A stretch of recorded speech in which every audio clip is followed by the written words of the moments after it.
Cet auditeur est un peu fâché contre moi aussi, puisqu'il dit quel est le rapport des émissions de Madame Rouvier avec la Résistance française, parce que jadis nous avions nos noms, c'était le Libre Journal de Catherine Rouvier. Maintenant, on a des titres. Et du coup, eh bien, monsieur, si. Il y a des rapports, figurez-vous, parce que c'est la 3e émission que je consacre à que faut-il conserver, protéger, retrouver. Donc ça, c'est résister à certaines formes de modernité. Là, on vient de parler de modernité, de postmodernité. Il y a des choses dans la modernité qu'on peut trouver absolument formidables, et puis il y a des choses contre lesquelles on résiste. Voilà. Alors justement, vient d'entrer dans le studio Benoît Dutertre. Bonjour. Merci de venir pour la première fois, je crois. Pas tout à fait. Ah, vous étiez venu, d'accord. D'accord, très bien. De venir, en tout cas, pour la première fois dans cette émission. Voilà. Et vous aussi, vous venez nous parler de ce livre que vous venez de publier, Les Dents de la Mer et le M-A-I-R-E. Bien sûr. M-A-I-R-E, voilà, les questions s'amoncellent.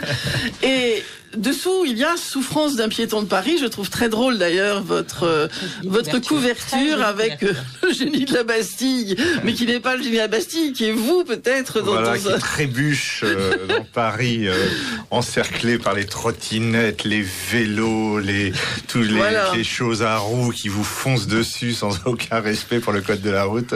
Et ce génie de la Bastille est rouge sur une tour Eiffel grise. C'était fait une très jolie qui surgit en fait un peu la tour Eiffel dans l'illustration pour vous donner toutes les clés de l'illustrateur. C'était un peu inspiré par l'affiche du film Les Dents de la Mer où on voit comme ça la gueule du requin qui surgit de l'eau pour attraper le malheureux baigneur. Voilà.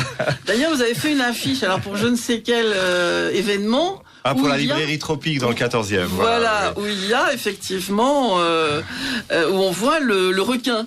Voilà. Et donc, pour continuer avec cet auditeur, après je regarderai quelles sont les autres questions. Et non, vous ne voulez pas... de solution antiseptique. Pour le micro, peut-être. Enfin, oui. Vous savez, ici, on ne sait pas. On nous dira demain tout ce qu'il faut faire, mais déjà, on se prépare à l'avance et on met des antiseptiques sur nos micros, des fois que.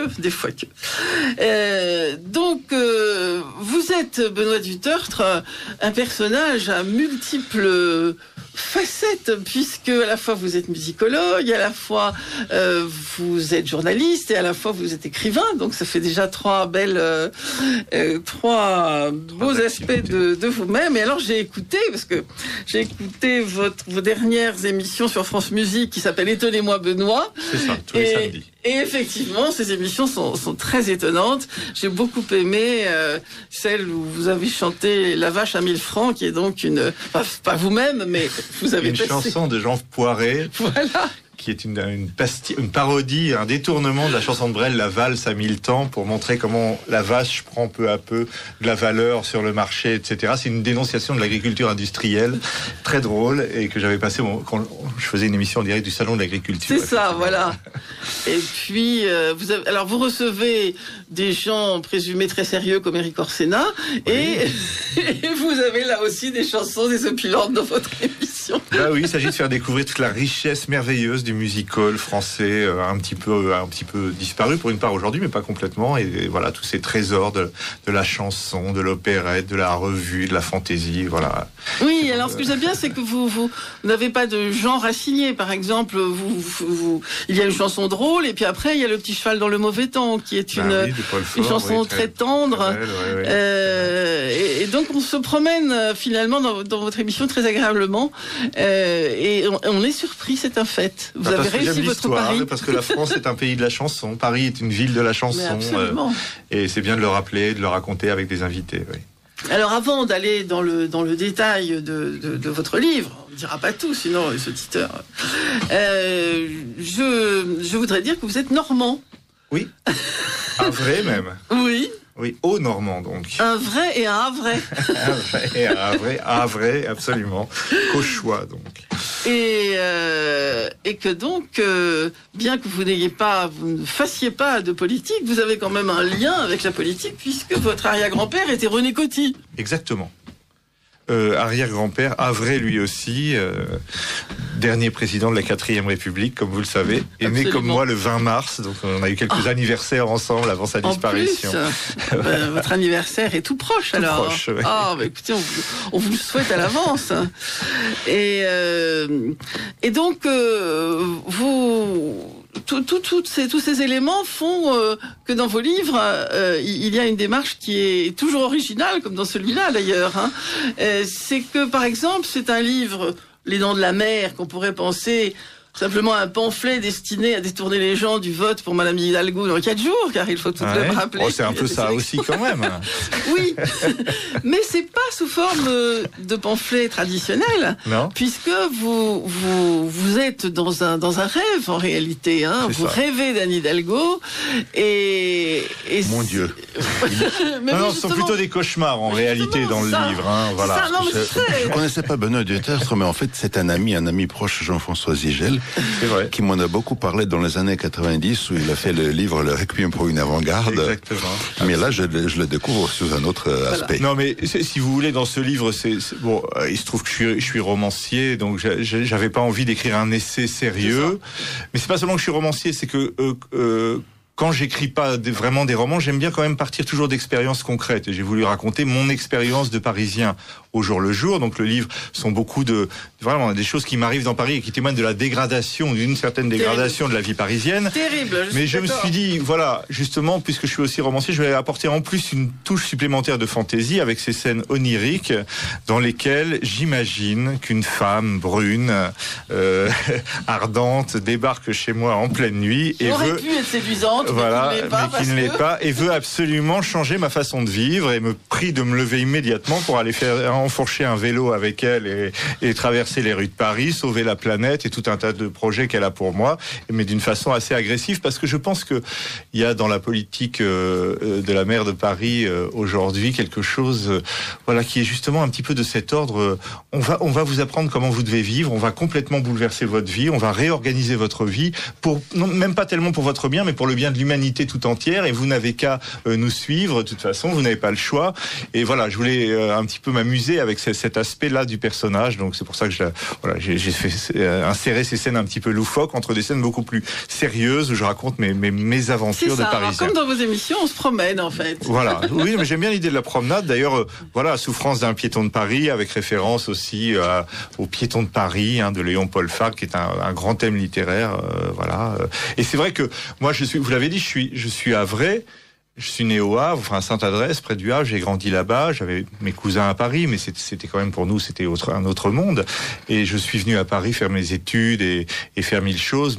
Et je suis tombé amoureux de Paris comme un provincial peut tomber amoureux de Paris. Je crois que Paris, c'est autant une histoire de provinciaux que de Parisiens. Vous savez, il y avait tous ces personnages qui sont tous au 18e, au 19e siècle montés à Paris, qui sont tombés amoureux de cette ville, qui en ont eu vraiment le goût. Et voilà, donc cette ville, je l'ai aimée, je l'ai parcourue, je l'ai arpenté dans tous les sens. J'ai vu ces transformations dès mon arrivée d'ailleurs, à la toute fin des années 70. C'était l'époque de la fin des grands travaux des Halles, etc., qui étaient déjà abominables dans leur genre. Quel dommage. Moi, j'ai encore connu les Halles. Voilà, moi, c'est ma plus grande tristesse de ne pas avoir connu les pavillons de Baltard avec toute l'animation. Si on allait en famille, moi, prendre une soupe à l'oignon. On peut toujours avoir une soupe à l'oignon, mais il n'y a plus les Halles, c'est ça. Voilà. Et alors, si vous voulez, à l'époque est sorti un livre important d'un historien de Paris qui s'appelait Louis Chevalier, qui s'appelait L'assassinat de Paris. Et c'est vrai qu'il y a eu un premier assassinat de Paris, enfin il y en a eu plusieurs dans l'histoire, mais en l'occurrence dans les années 60-70, quand on a détruit les Halles, quand on a construit les ensembles de la place des Fêtes, de la place d'Italie, de Maine-Montparnasse, etc. Ça, c'était un assassinat, je dirais, brutal, violent, on rase des quartiers, on fait des tours à la place. Mais ce que j'essaie d'expliquer dans ce livre, c'est qu'il y a aussi aujourd'hui une autre forme d'assassinat de Paris qui se part de la douceur, et même d'ailleurs du mot de douceur, puisqu'on parle de mobilité douce, et qui, d'une certaine façon, aussi dénature cette ville, la détruit, en supprime le charme, et en tout cas, ce qui est pour moi très important, élimine peu à peu le plaisir simplement de la flânerie dans les quartiers et dans les rues de Paris. Alors, les assassinats de Paris, c'est dans votre chapitre 7. Donc, je rappelle pour les auditeurs que nous sommes en train d'écouter Benoît Dutertre, qui nous parle de son dernier livre, Les Dents de la Mer, M-A-I-R-E, Souffrance d'un piéton de Paris. Et donc, le chapitre 7, justement, est consacré à ça, à ces assassinats de Paris. Et successifs. D'ailleurs, on a toujours beau jeu de me rétorquer que finalement, oui, bon, moi je dis que la vie des Parisiens est devenue abominable avec tous ces chantiers, cette volonté de refaire la ville à tout prix au lieu de la préserver. Mais le fait est que le baron Haussmann, pour qui j'ai beaucoup d'admiration, a sans doute infligé la même chose aux Parisiens des années 1860. C'était aussi sûrement assez violent. Sauf que il a mis en place un urbanisme assez génial dans son genre, visionnaire, d'ailleurs qui a duré, d'ailleurs qui attire aujourd'hui les visiteurs du monde entier, parce qu'il y a un miracle comme ça de cette homogénéité de la ville, de cette organisation des grands boulevards avec leurs arbres, avec leur circulation, parce que c'était conçu aussi pour que ça circule bien, pour que ce soit fluide, contrairement à la mairie aujourd'hui qui veut lutter contre la fluidité. Ce réseau de grands boulevards, de petites rues, de gares, de kiosques, etc. Il a créé un modèle extraordinaire, en fait. Un monde, voilà, et je pense que voilà. Chaque ville a son histoire, chaque ville est marquée comme ça par une époque, un style, et c'est le style de Paris, c'est ça qui attire à Paris, c'est ça qui fait la beauté de Paris. Et je pense qu'aujourd'hui, effectivement, le maire de Paris devrait surtout avoir la volonté d'entretenir, peut-être d'améliorer un peu certaines choses, mais surtout d'entretenir ce merveilleux legs de l'histoire. Vous savez, je pensais, juste avant l'émission, je suis passé au petit coin, et il y avait marqué, vous êtes prié de laisser ce lieu dans l'endroit où vous l'avez trouvé en arrivant. Je regrette que Madame Hidalgo, quand elle est arrivée à la tête de la mairie de Paris, n'ait pas eu dans son bureau un truc comme ça. Vous êtes prié de laisser Paris dans l'état où vous l'avez trouvé en arrivant. Exactement, ça aurait été déjà bien. Et vous dites d'ailleurs dans votre livre, vous évoquez la période Tibéri, que j'ai assez bien connue, et vous dites que c'est ce qu'il a fait. Alors oui, c'était Tibéri, c'était un peu comme les Fillon, c'était le couple, voilà. Des choses qui ne passent plus aujourd'hui, sans doute, dans le fonctionnement de la politique. Certaines choses, certaines formes de népotisme, sans doute aussi. Mais c'est vrai que un de mes points de départ du livre, et ça c'est mon côté un petit peu mon goût d'une certaine provocation, c'était de rendre hommage à Tibéri. Oui. Parce que je me disais finalement, pour moi je pense que ça a été un assez bon maire de Paris. Je peux expliquer pourquoi. Mais ce qui m'a surtout amusé, ce qui m'a donné envie je le raconte, un déjeuner avec un ami qui est une grande personnalité du monde médiatique. On ne saura pas qui. On peut deviner quand on le connaît un peu, avec qui je parle très librement, et on est un jour au Récamier, qui est des restaurants du tout Paris, littéraire. Et je lui dis, tu sais, je crois que là... Je précise pour les auditeurs que c'est au carrefour de la rue de Sèvres et du boulevard Raspail, dans un petit recoin près d'un délicieux jardin. Si vous n'y avez pas été, chers auditeurs, essayez d'y aller. Et alors je lui ai dit, en fait, je crois que j'ai envie d'écrire un hommage à Tibéri. Et il me regarde, et un long silence tombe sur la table. Il me dit, non, tu peux pas faire ça. Comme si j'aurais pu... affirmer les positions les plus abominables dans tous les domaines, mais là je franchissais vraiment une limite qui était au-delà de tout en voulant écrire un texte d'éloge de Tibéri. Tu vas te faire du tort.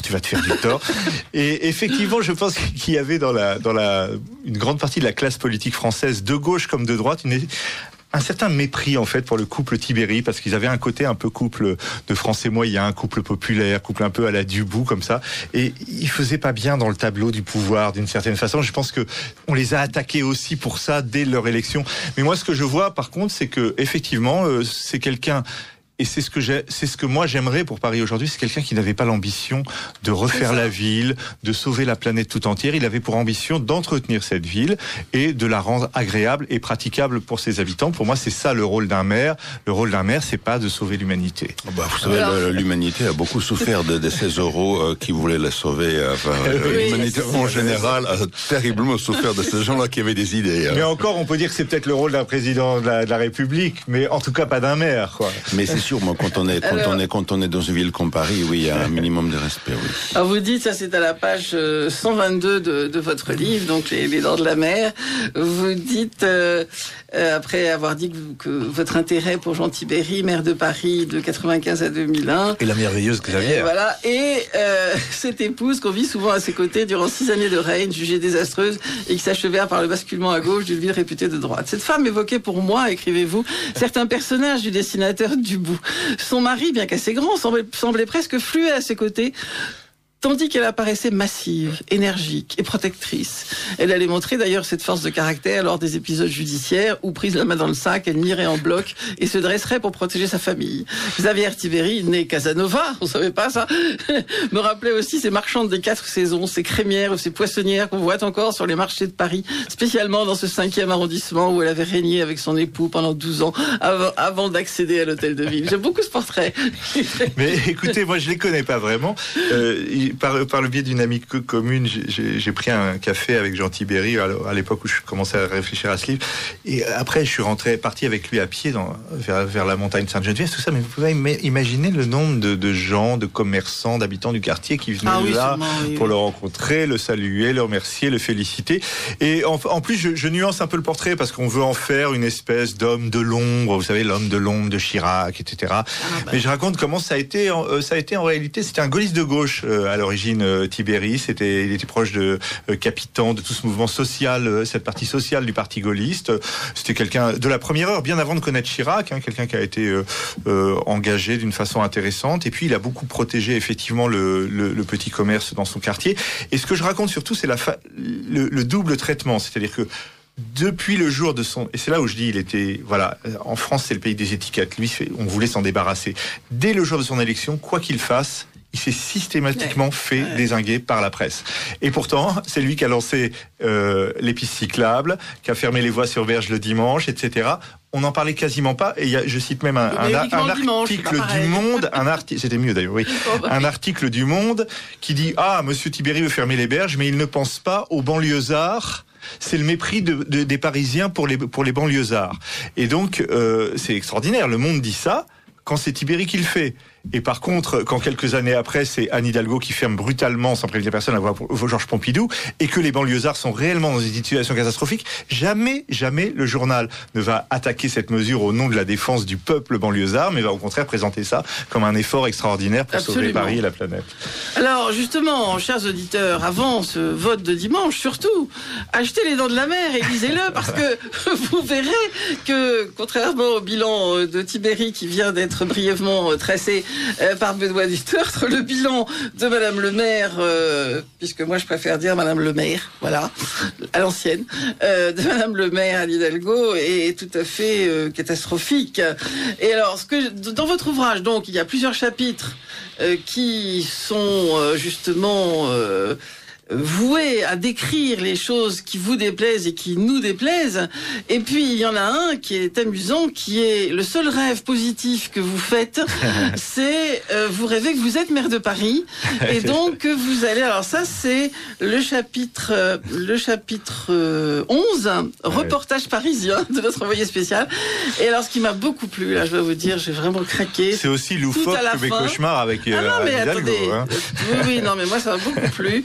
Tout à la fin, à la page 173, vous imaginez qu'il est décidé le dernier dimanche de chaque mois de procéder en public au supplice de la fessée infligée aux tagueurs de monuments contre lequel il, donc vous, exerce une traque sans relâche. Alors ça m'a fait plaisir parce que je ne supporte pas l'idée qu'on dise qu'il s'agit là d'un art. Si on fait ça sur quelque chose, sur un mur spécialement, quelque chose, pourquoi pas? Mais quand on fait ça sur un monument, c'est comme si on le déformait, comme si on le détruisait, comme si, enfin, c'est cette tolérance, plus qu'une tolérance, c'est promu, les tags, c'est... Enfin, ça dépend, je crois pas que dans le centre de Paris, ils soient tellement promus, mais ils font créer des désastres abominables. On les laisse quand même beaucoup, on les laisse faire. Et surtout, il y a un manque, effectivement, parfois d'entretien de la ville. Par exemple, je peux vous donner un exemple, puisque j'habite près du marché aux fleurs de l'île de la Cité, qui est un endroit ravissant, qui est que la ville a plus ou moins la volonté de refaire différemment, parce qu'il s'agit d'aménager toute l'île de la Cité en base touristique, et le tourisme étant un des fléaux de la politique municipale. Mais comme on veut plus ou moins détruire et refaire le marché aux fleurs, on le laisse se dégrader. Et là, on laisse effectivement les tags proliférer sur tous ces petits pavillons ravissants de la fin du 19e siècle. On laisse les fontaines Wallace rouillées, tomber en morceaux, etc. Et comme ça, quand tout ça sera tombé à moitié en ruine, on dira, vous voyez dans qu'elle est tassée, il faut tout refaire, on va refaire le marché aux fleurs, et on va faire, comme l'a proposé l'architecte Dominique Perrault en charge de ce projet, une grande cloche de verre au-dessus du marché aux fleurs pour créer un lieu attirant pour les touristes et organiser des animations. Voilà ce que c'est que de ne pas aimer Paris, quoi. Alors, il y a une autre page que je vais citer qui va faire plaisir à notre auditeur qui tout à l'heure contestait le fait que je sois une émission de résistance. À la page 20 de votre livre Les Dents de la Mer, donc Benoît Dutertre, vous parlez des slogans actuels, comme par exemple Run My City. Alors, je suis obligée de le dire en anglais puisque c'est précisément en anglais. Run My City. Je cours ma ville. Ce qui ne veut rien dire en anglais d'ailleurs, au demeurant. Et donc vous dites la municipalité parisienne ajoute donc différentes manifestations et toutes finalement toutes les manifestations de cette activité festive qui tiennent lieu de politique citoyenne ont des noms ou des titres à consonance anglophone. Innovation Day, Cities for Life. Bien sûr. Bon, mais c'est surtout, il y a deux choses. Bien sûr, de la soumission à l'anglais dans les titres des manifestations municipales, c'est une chose. Là, en l'occurrence, d'ailleurs, c'est une marque en plus, Run My City. C'est un truc qui existe dans plein de villes du monde. Alors, on est fiers parce que on a tous le même t-shirt avec marqué Run My City, et puis on va runner dans la city en faisant des photos avec son téléphone portable. On va runner sa city. Mais moi, le problème, c'est comme j'habite près de l'hôtel de ville, ça se traduit d'abord le dimanche matin par des tambours qui commencent à 8h du matin pendant que la foule en délire se rassemble. Et ça, c'est une des choses qui se produisent à peu près toutes les semaines sur le parvis de l'hôtel de ville, qui est devenu un lieu de communication et de propagande de la mairie où ça ne s'arrête jamais. Alors un jour c'est la fête de l'eau, un jour c'est la fête de l'air, un jour c'est la fête de l'Europe, un jour c'est la fête des femmes. Il y a toujours une fête, il y a toujours du bruit, il y a toujours de la musique, et quelque chose qui est infligé aux Parisiens parce que la ville se prend pour comme ça un grand animateur de fêtes collectives. Ça avait commencé avec la Gay Pride, la Technoparade, etc. Mais maintenant c'est tout le temps, c'est tout ce que la municipalité sait faire, quand dans le même temps d'ailleurs elle ne soutient pas forcément très bien ces théâtres de quartier, etc., dont certains ont été transformés en centres d'animation alors qu'ils avaient des jolies programmations. Alors voilà, la ville, elle veut faire de l'animation populaire, et le parvis de l'hôtel de ville est devenu sa scène privilégiée où on affiche en plus toutes les bonnes causes qui défilent, parce que c'est toujours les bonnes causes sur le parvis de l'hôtel de ville. La ville, d'une certaine façon, fait sa propagande comme ça. Alors un jour c'est pour les femmes, contre les féminicides, un jour c'est pour les LGBT, un jour c'est la liberté d'opinion, des tas de causes sans doute fort louables, mais on voit pas là encore en quoi c'est le rôle de sa ville, de la ville, que de s'afficher tout le temps comme ça, comme une espèce de média d'opinion relayé par les tweets de Madame Hidalgo. Le militantisme, c'est quelque chose qui ne lâche pas quelqu'un tout au long de sa vie. Alors quel que soit le poste qu'il occupe ou qu'elle occupe en l'occurrence, c'est terrible parce que ça ne devrait pas. Le maire de Paris, comme d'ailleurs le président des Français, la France devrait être celui de tous les Parisiens. Absolument. Et de tous les Français. Absolument. Là, ce n'est pas le cas. C'est vraiment. Alors il y a il y a beaucoup de passages amusants, mais j'aime bien celui-ci. Donc c'est à la page 27 de votre livre Les Dents de la Mer. Vous parlez des potelets. Vous m'avez appris quelque chose, car je ne connaissais pas le nom de ces horribles choses sur lesquelles, d'ailleurs, ma voiture est allée s'encastrer gentiment il n'y a pas très longtemps. Alors les potelets, c'est pas du Hidalgo, c'est bien plus ancien. Oui, mais il y en a partout. C'est les petits poteaux qui empêchent les voitures de se garer, mais qui aussi empêchent d'une certaine façon le piéton de se promener librement. Voilà. Et ce sont les potelets qui faisaient dire à Sioran. Voilà, c'est ce que je voulais lire. La phrase de Sioran. On appelle cela des potelets qui compliquent la déambulation autant que le stationnement. Un deux roues qui slalom manque de me renverser. Entre les garages à Vélib et les poussées de chars d'assaut, l'espace reste mince pour le piéton. Et je me rappelle le mot de Sioran à Kundera. L'événement le plus important de la seconde moitié du XXe siècle, c'est la disparition des trottoirs. Voilà. Et c'est vrai que ce sont des choses très concrètes de la vie quotidienne, mais aujourd'hui le trottoir devient un endroit de stress et d'angoisse, puisqu'on ne sait jamais qui va vous débouler dessus à toute vitesse au mépris de toute réglementation. En général le cycliste, mais le cycliste étant perché sur son vélo comme le chevalier preux qui va sauver la planète, ça lui donne à peu près tous les droits de passer sur les passages cloutés, à contresens, de griller les feux rouges, de venir sur le trottoir, etc. Sur la zone qui a été... Vous avez remarqué, ils sont tous très hauts. Très hauts. Sur les zones qui leur ont été attribuées, mais aussi, parce que ça ne saurait suffire, sur la petite portion qui reste réservée en principe aux piétons. Et notamment, il y a une partie des trottoirs de Paris, par exemple, vers le quai de New York, ou encore pas loin de chez moi, près de l'hôtel de ville, où carrément le trottoir a été réduit de moitié pour laisser place à la piste cyclable, mais qui n'est pas vraiment séparée. Donc vous savez jamais trop où vous marchez. C'est très angoissant.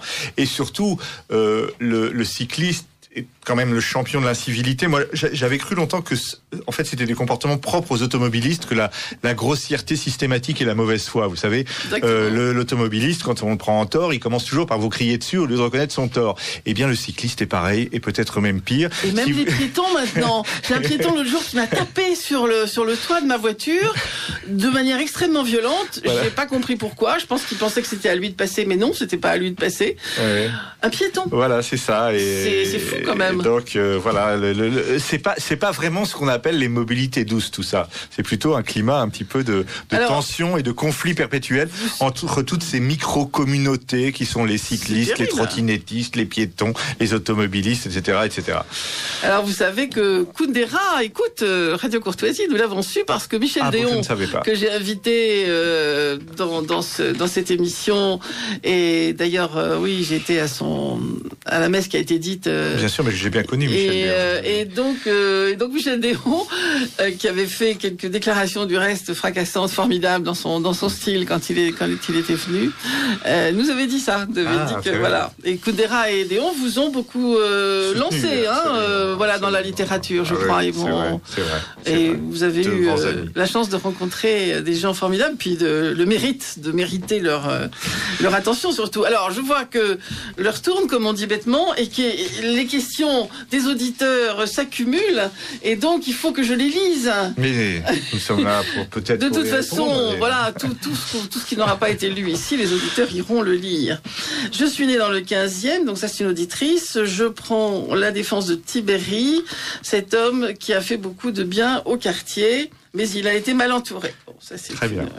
Monsieur Duterte, alors je vous informe que le coach en français signifie cache, celui qui guide, non, coche, celui qui guide les chevaux. C'est pas toujours facile à dire. Le coche. Voilà, celui qui guide les chevaux. Alors on peut dire coche au lieu de coach pour faire plaisir, voilà, pour garder la langue française. Et c'était là faire beaucoup d'honneur à ceux qui sont cochés.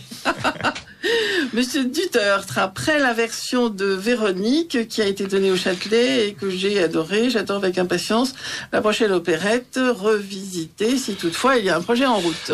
Oui, mais justement, c'est le problème. Ça renvoie aussi au sujet de ce livre, c'est-à-dire que effectivement, j'avais travaillé à l'adaptation de l'opérette Véronique, mise en scène par Fanny Ardant il y a quelques années au Châtelet, parce que j'aime beaucoup ce répertoire. Et Fanny Ardant. Et le Châtelet était à ce moment-là encore un théâtre de grand spectacle musical. Et il est resté jusqu'à l'arrivée d'Anne Hidalgo. Ça a été des formes de théâtre différentes. Il y a eu beaucoup d'opérettes, il y a eu de l'opéra, il y a eu, avec Jean-Luc Choplin, l'avant-dernier directeur, beaucoup de comédies musicales américaines, mais de grande qualité. Et puis, Madame Hidalgo est arrivée, elle a nommé une nouvelle direction, elle veut en faire un lieu de militantisme citoyen. Alors ça a commencé par des parades dans le quartier pour les familles sur le cirque, et puis après on a eu une succession de spectacles qui sont tous des choses militantes sur le genre, sur le racisme, sur tout ce qu'on veut, mais peu importe. Je veux dire que ce genre de spectacle existe, c'est une chose, mais pourquoi transformer le Châtelet, qui depuis plus d'un siècle est un spectacle, un théâtre de grand divertissement musical, en théâtre militant gauchiste? Ça n'a vraiment aucun sens, et c'est bien dommage pour cette maison qui a une histoire si fabuleuse. Mais j'espère qu'on y remontera des opérettes une fois que peut-être la mairie aura changé. L'auditeur est plein d'espoir s'il vote bien. On ne sait jamais. Alors, ça c'est un auditeur. La résistance française à l'anglais ne se retrouve pas dans votre émission, Baby Boomer, etc. Ben oui, cher monsieur, mais écoutez, on fait ce qu'on peut lorsqu'on parle d'un sujet qui précisément emploie des termes qui sont en anglais. Eh bien, nous ne sommes quand même pas assez, assez aussi sectaires. Ah non, mais je vous dis, je suis un auditeur depuis longtemps de Radio Courtoisie. Dès que vous dites un mot en anglais, c'est pas. Oui, non, mais il ne faut pas exagérer non plus. Il faut pas non plus déconsidérer une cause. Donc Catherine est génération Z de Radio Courtoisie. Voilà, c'est ça. Alors, bonsoir. Pourrait-on remplacer coach par tuteur, tutrice ou pilote, coworking par co-travail ou travail collaboratif, burn out par saturation? Voilà. Chère coach, on va dire maintenant coach au lieu de coach, Elisabeth, eh bien, voilà, votre prochain combat sera de modifier, mais c'est pas tout à fait ce que vous nous avez dit, parce que vous nous avez dit que cette génération, pratique l'anglais quotidiennement et donc aurait un petit peu de mal. Mais on ne sait pas, hein, peut-être qu'ils seraient ravis. Nous, on était bien ravis d'apprendre le grec, qui c'était des trucs compliqués qu'on avait. Ça peut être intéressant de trouver des vieux mots. De réapprendre le français. Mais c'est vrai que dans mon livre, je me suis astreinte, vraiment à mettre les mots en français. Mais c'est vrai que dans le langage courant de cette génération, ils parlent beaucoup en anglais. Enfin, on utilise beaucoup. Mais décidément, vous voyez, hein. Vous disiez tout à l'heure, on est bien, on est zen, mais quand même, heureusement que nos auditeurs ne sont pas dans le studio, parce que, alors, chers auditeurs, vous aussi, étonnant d'entendre sur Radio Courtoisie une invitée qui parle franglish. C'est franglish. Écoutez, oui, c'est étonnant, mais il faut étonner moi, Benoît. Moi, je suis tout à fait pour étonner. Voilà.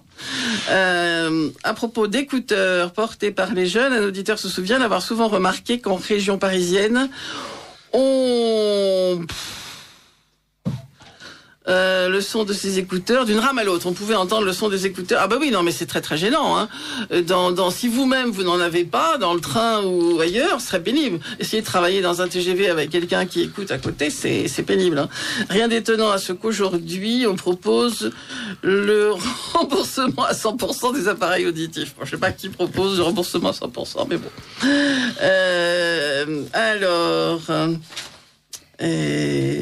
Start-up, jeune pousse, d'après Alfred Gilder, coworking, co-travail, tiers-lieu, etc. Je suis obligée d'avoir mon dictionnaire à portée de main pour vous comprendre. Mais voilà, c'est très bien, les occupe nos auditeurs comme ça. Comment votre invité interprète-t-elle les relations tendues entre les boomers et les 30 ans? Les 30 ans, oui. Et les 30 ans. Oui, je pense que c'est référence avec ce qui a été viral sur le net, qui a été OK Boomer. Oui. On peut lui répondre OK Zoomer. Voilà, donc il y a eu un livre OK Boomer. Moi, ça m'exaspère ce titre d'OK Boomer. J'ai un de mes. Moi aussi, je partage. Un de mes chroniqueurs auquel j'ai presque interdit. Alors, un de mes chroniqueurs vient de rentrer dans le studio, donc Charles-Henri Deslois. Mais ce n'est pas lui qui emploie le mot Boomer, c'est Julien. C'est Julien. Et donc, non seulement je me sens visée, mais en plus, c'est toujours. Alors, il se croit quand même obligé de dire, mais en fait, non, c'est pas toute la génération. J'espère. Bon. Bonsoir. Le numérique nivelle par le bas. Pouf. Aujourd'hui, le Quidam se prend pour un photographe, un graphiste, un musicien parce qu'il a un appareil photo récent, un logiciel dédié sur son téléphone portable ou son ordinateur. La génération Z est la génération de la médiocrité arrogante. Jérôme de Saint-Simon. Lisez ce livre, La génération Z au rayon X. Ça va peut-être parce que qui est Jérôme réconcilier avec cette génération, justement. Qui est Jérôme de Saint-Simon? Vous savez pas? D'accord.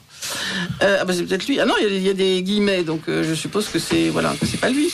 Si, c'est. Enfin bref. Voilà. Oui, alors donc lisez le livre donc d'Elisabeth Soulier, La génération Z au rayon X. Voilà. Assez de ces mots anglais. Je vous conseille le petit livre d'Alfred Gilder intitulé Le petit dico franglais français. Ainsi traduit par page 103, coach, par mentor. Décidément, on a au moins 5 ou 6 définitions, hein. Mentor, mentorat ou assistant, assistante, bien cordialement. Voilà, donc on s'est bien fait engueuler. Ils n'ont pas encore eu le temps, certainement, d'engueuler Benoît Dutertre. Voilà, ça va venir. Chacun son tour. Alors là, il y a un compliment, il y en a quand même. Je me régale à écouter Monsieur Dutertre, quel verbe et quel humour. En revanche, Xavier Tibéri, ex-socialiste, qui maîtrisait moins bien la langue de Molière et davantage celle d'Harpagon, a appelé à voter Macron en 2017. Bonne soirée. Ils sont très politiques, hein, les auditeurs, il faut dire.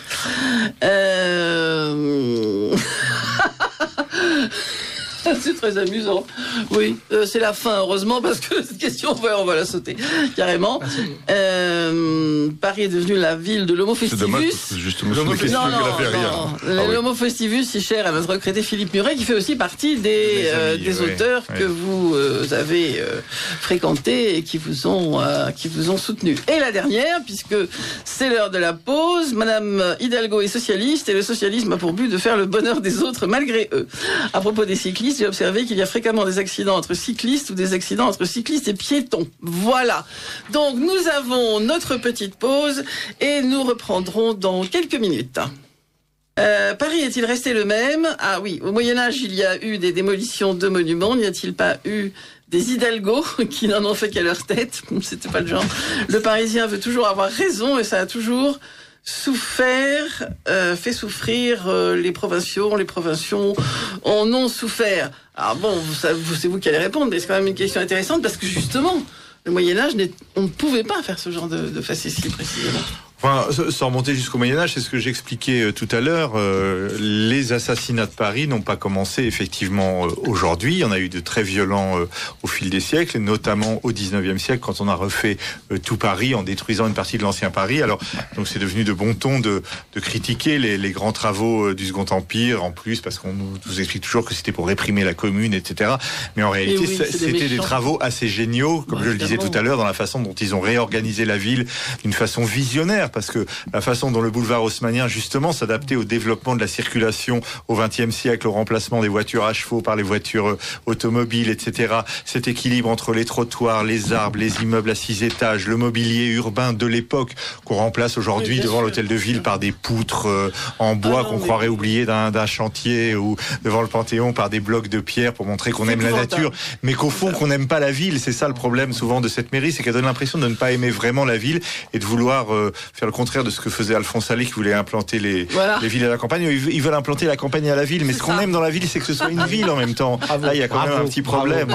Bravo. Un témoignage de Parisiens qui vit dans le 20e arrondissement, c'est-à-dire moi, par rapport à ce que disait Benoît tout à l'heure, un truc génial, mais vraiment qui va tout à fait dans ce sens-là. On a refait donc très récemment la place Gambetta, qu'on a diminué considérablement en installant, alors tenez-vous bien, une série de bancs. Alors là, je me demande quelle est l'intelligence qui a eu l'intelligence d'installer une série de bancs sur un endroit qui est encore plus petit qu'avant, où il va y avoir encore plus de voitures, encore plus de gaz qui vont sortir des échappements. On a installé qui va s'asseoir là-dessus. Enfin, je veux dire, c'est la place pour des futurs cancéreux, quoi. Je veux dire, c'est incroyable. De toute façon, on peut pas donner tous les exemples parce qu'il y en a trop et c'est tout le temps. Mais c'est surtout que c'est une politique de coût et de com. C'est-à-dire, c'est toujours, on va refaire toutes les places de Paris, on va créer des forêts, des trucs complètement déments. Mais par contre, qu'est-ce qui est fait pour entretenir simplement le petit square parisien qui, lui, fait partie de cet équilibre merveilleux qu'il y a à Paris, d'une certaine façon, entre la ville et la nature. Les gardiens de squares ont quasiment disparu des squares. Moi, je me rappelle mon installation à Paris, j'ai raconté ça dans un roman, et je rêvais tous les matins en me penchant à la fenêtre, en voyant le gardien qui arrivait, qui s'occupait de son square comme un bon père de famille, qui faisait couler l'eau, qui entretenait le lieu, etc. Aujourd'hui, les squares sont à l'abandon. Ils sont parfois envahis par les rats, on le sait également, mais c'est quand même, d'une certaine façon, là encore, on délaisse ce qui fait la beauté de Paris, l'unité de Paris, pour créer des grands projets aussi déments ou aussi bien, ça c'était Monsieur Griveaux, mais d'aller transformer la gare du Nord en Central Park à la française, parce qu'il faut toujours des références américaines ou faire des potagers comme en Californie, etc.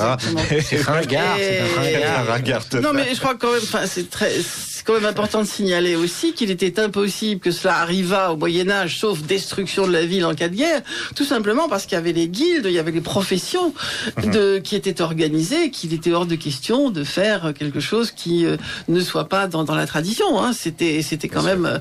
Alors au 19e, évidemment, c'est tellement différent, mais on peut dire que l'entreprise Haussmann a été une entreprise de construction, de destruction, mais de construction, alors qu'aujourd'hui, c'est seulement la destruction. Quand vous regardez la place du Panthéon, qui est quand même une des plus belles places, moi j'y ai fait toutes mes études et j'aime beaucoup, ce sont des blocs de pierre et ce sont des espèces de planches de sapin les plus moches possibles, mises dans tous les sens. C'est un chaos.